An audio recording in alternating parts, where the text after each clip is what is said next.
guys. Shalom. Welcome to the channel. I know you guys saw that. She just always laugh. Like every time, every video we do, we gotta do it like 2 or 3 times. So I apologize for that, guys. Thanks for tuning in. Like I say, today we got something to say. We gotta say hallelujah. Hallelujah. That's the video.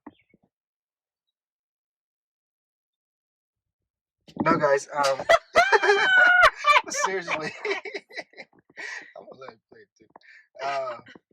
No, but today we saw an article, or the Citizen TZ. Two articles. I'll two post them articles below. About And one how video. how Africa in general is not going to be accepting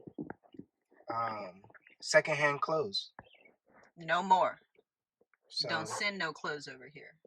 that's a good thing, because the video kind of breaks down. I'll let you speak on it. Go ahead. Yeah, let me start with the African Free Trade Agreement because it happened in Nairobi, Kenya at their recent convention. The Africa Free Trade Agreement is this agreement between most African countries. And so the goal is to have economic sufficiency, entrepreneurship, to build highways, and to just have this self-sufficient Africa, right? And so during this convention in Nairobi, Kenya, one of the first things they decided to do to be on agenda with their plan to be economically self-sufficient is to stop accepting thrift store clothes and used clothes, secondhand clothes from America and the European Union, because they receive, I believe the number was $45 billion every year in clothes and not reparations. I haven't heard that part, but wow. Yeah. That's shocking. Yeah. That's a good point how you put that. Yeah. But that is a good thing for Africa, because it's setting Africa apart. It's not disabling Africa.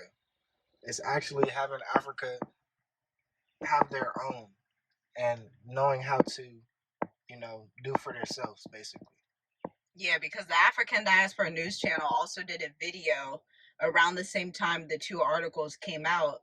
And a lady, I think she was from West Africa, and she was saying she grew up in different suburbs in Africa, and she spent time in Tanzania too. And she was saying how all of these NGOs, they're just all over the place, right?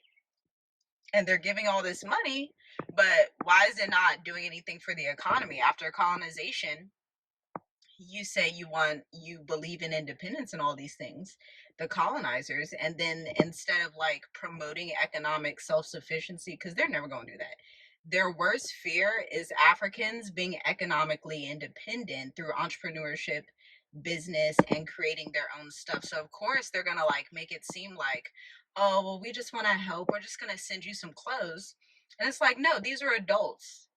Did you ask them if they need clothes? Did you ask them what they need? They would have told you, no, we would rather you, build up or put money instead of sending clothes. And so she was saying that in Tanzania specifically, but understand that the African Free Trade Agreement is throughout all of Africa, but she was speaking specifically on Tanzania. So she said that in one of the small towns, they would have these mosquito nets that Tanzanians were making and selling. And so it was doing well until a certain NGO came in and just started giving mosquito nets for free. Now, on the surface, that may seem like, oh, that's so good. The Europeans were coming over and giving free mosquito nets. But what that did to the economy and the people who are entrepreneurs in Tanzania who are making those mosquito nets, that totally obliterated their market. So now these people are out of their jobs and their businesses, and they have no means to make money. So what you're doing, you're basically like cutting their legs off and telling them, here, now I'll feed you. I don't want you to do anything by yourself. Yeah. Use these mosquito nets for your legs. And it's the same thing with the welfare system in America. And so with the welfare system in America, in the Black community and in the white community as well, because it's two-sided now, even though I won't get into all that. But the welfare system with the food stamps, it was designed to cripple people so that the man would be outside the house, the woman would be depending on the government. So it's the same idea, and they just took it and used it in Africa.